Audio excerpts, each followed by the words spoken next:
WWE Crown Jewel 2022? Let's go ahead and talk about it.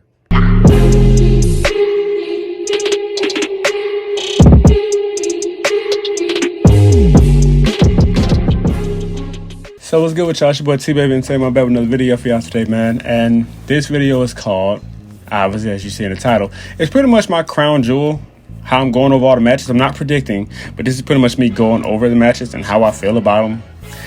If anybody knows me, I know I'm not really big on a crown jewel pay-per-view. I think it's kind of a scam, obviously, for the WWE to make extra money. I never really took it serious because there's never really any intentional storylines for it or long-term booking for it.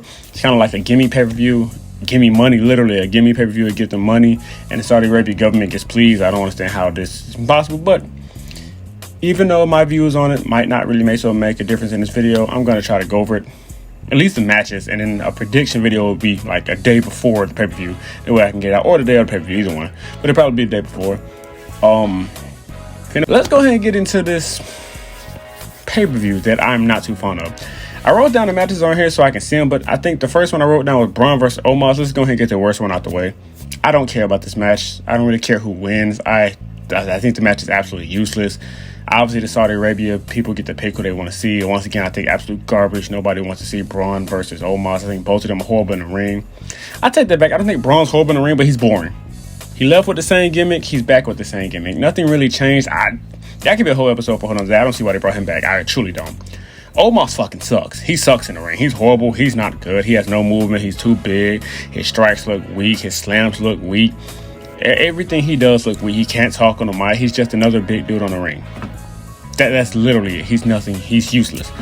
I'm just gonna grade this match F. Personally, I don't really care for it. And also, I think it's only 5 matches as of right now. They might add more, but I think it's 5 right now. So I got the 5 written down. But yeah, I'm going to give this match grading an F. I think it sucks. I think it's BS. I think this shouldn't even be on a pay-per-view. How the fudge did this happen? I don't know. But that's where we are right now. So the next match I have on here is Drew versus Karrion Kross. Now, this is their 3rd match, I believe. I think so. I remember Karrion Kross won the first one. Drew just won the Extreme Rules, I believe. Did he? I don't know who won. I think they're 1-1 apiece. So I think it's 1-1. I think. But the point is, this one is pretty much going to be another little slugfest. I think this one's going to be better. I think it's going to be better than the Extreme Rules match. I think that one's pretty lackluster. I'm not going to predict it. Like I said, that'll be next week's video. Or at least the day before the pay-per-view. I need to figure out what it is. But I think this is going to be like a B- type match. I don't think it's going to be bad. I don't think it's going to be great. But I don't think it's going to be bad. I think it's just going to be enough to please the Saudi Arabian people over there. But, you know, like I said, I like the feud. I love the Karrion Kross versus Drew McIntyre feud, the time, the TikTok, and all that, because I'm still new to the Karrion Kross. I don't watch NXT, so anybody who comes to the main roster is pretty much new to me. I like his gimmick, pretty much. I like his gimmick. I like how he has Scarlett with him all the time. I like them. They're little. They mesh well together. They mesh great together. I've heard great things about him when he was on NXT, so I think they mesh well together. We all know what Drew can do by himself. Individually, he's former WWE champion. I think he still deserves another title shot in front of the fans this time. I think he'll eventually get it, but I'm going to give this match a B-. I think it's solid. Once again, I think this will probably be the end to the feud. Might have one more match to Survivor Series. We got to see how that goes. But I think this is going to be a solid match again. I think this one's going to be better than the Extreme Rules match. I think that one was a little underwhelming. So I don't know if people are really excited for this one as much, but we'll see how it goes as time goes along. So match number 3. We have the OC versus the Judgment Day. Now, this one, I'm excited for. I'm actually really, really starting to get into the Judgment Day. Like, at one point, it was just a no for me. I just know there's no way this is happening. I'm not watching the Judgment Day. Never forget this, forget that. Not going to happen. But they've really come a long way for me, especially Rhea. I love Rhea. I think she should be the undoubted leader in this. I know they don't have a leader in the faction, but I think Rhea should be the undisputed leader in this entire little faction that they got going on. I think Finn can be the mouthpiece. I think all of them can be the mouthpiece, except for Dom. He can't talk. Don't even let him speak. He needs to work on his mic skills. He's not that good on the mic. So you got 3 other people who can talk on the mic, 3 other people who can wrestle really well. I don't know if Rhea's medically cleared or not, but she should be the way she's been fighting. So like I said, you got Finn, Rhea, and Damian Priest on the mic. I think they're all really great on the mic. So go from there. I think Rhea's obviously the best. on the mic right now. I think she's the hottest thing in the faction right now. So keep that rolling. I'm going to make a prediction later, but this one already kind of sounded one-sided, so you kind of know how I feel about this one. But yeah, I think this match is going to be pretty solid. I'm not really too big on the OC. I love AJ Styles and him, but I've never been big on the club. The Good Brothers. I've never been really big on them, maybe because Vince pretty much buried them every time they came back. I think they'll have a proper run this time, but I'm just not too big on OC, or at least the Good Brothers version, because I love AJ Styles, who I think deserves another title run before he calls it quits. But I'm gonna give this match rating how I think it's gonna be. I'm just gonna give it a B. Seriously, I'm gonna give it a B. Then we have the next match: Brock Lesnar versus Bobby Lashley. If anybody knows me, they know how I feel about Brock Lesnar. I don't really care for him on WWE television. I don't know why they keep bringing him back. I think it's a stupid move. Money-wise, of course, he's going to bring you money because he's bringing in the casual fans, because there are a lot of casual fans. But he doesn't really care about the company.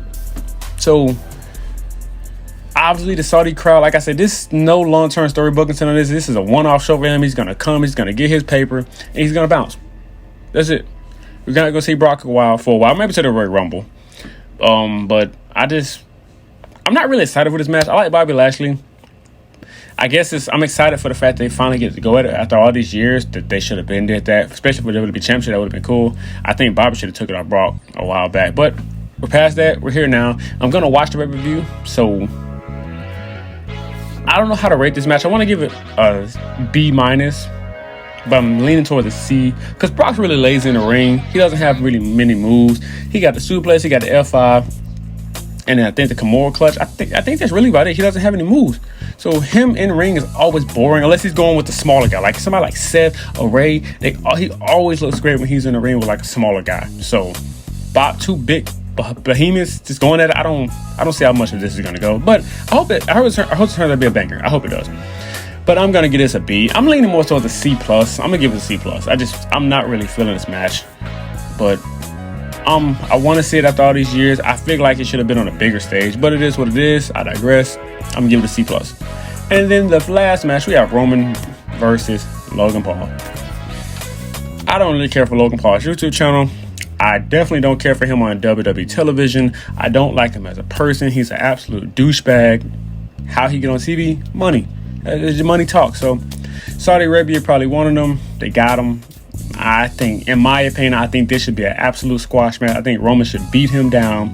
It shouldn't be competitive. I think this should literally be like a statement when just boom, get out the way. I'm done with this. And I know the Saudi rating people would probably be pissed about that, but somewhat storyline, which it isn't really storyline in this. I think this is a one-off match also.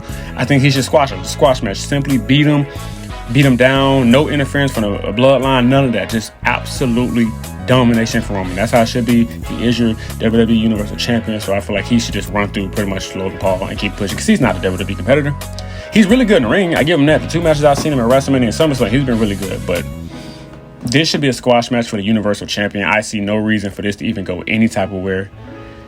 Also, my gradings, my A+ and the B- and all that, this is for my excitement levels for the match. Just to let y'all know. And my excitement for this match isn't really that high because I feel like it should be a squash match. I feel like Roman shouldn't have no competition in the match. He should run through him and keep it pushing. So I'm going to grade this, I guess a C+. I'm not really excited for this pay-per-view. If you can tell by this video, I'm just not really excited. I don't really see too many great matches in front of us. So like I said, it is what it is. Again, I'm not really feeling the pay-per-view. I've never been a big fan of the Crown Jewel pay-per-view. So, but yeah. This is my list right here, just so I'm see what guys I'm looking at. I'm giving a Roman versus Logan Paul a C+. Really wanted to. I'm gonna be honest. I'm gonna give it a D because I'm not really excited for the match. I think Roman should squash him. The Brock versus Bobby Lashley, I think I gave that a C+. I think the OC versus Judgment Day, I think I gave it a B, and if I didn't, I'm gonna give it a B-. Drew versus Karrion Kross, I gave that a B-. I'm gonna stick with that. And then the Braun versus Omos is absolute F. I don't care about that match. Don't know why it's on the pay-per-view. How the hell did you get Braun Strowman and Omos? A lot of people on the match. It's absolutely irrelevant. No story built to it. Don't care about it. So there's that. That's probably the worst match on the card. But I mean, I just don't see how you put Braun Strowman in the match. I'm trying to keep him yelling because I'm not in the right state of mind to be yelling. But Braun Strowman, I just don't care for Braun Strowman. He's not good. And Omos is fucking horrible. You know how I feel about it. He's horrible. So don't know if they're trying to build another great Khalid, because he sucked too, if we're being really honest. Okay. He absolutely sucked too. So, but Omos is terrible. But I'm gonna end this video off. This is how I feel about the pay-per-view. This is my predictions for it. My grading anyway. My predictions will be out the day before the pay-per-view. Just let y'all know. But this is your boy T of Entertainment. Hit that like, share, comment, subscribe button. Also, I thank you guys for the last video. I'm almost at 500 views for that video. For me, that's a lot of views. So somebody who only has 298 subscribers, help me hit 300. But yeah, somebody with a small channel like this, I really do appreciate all those views.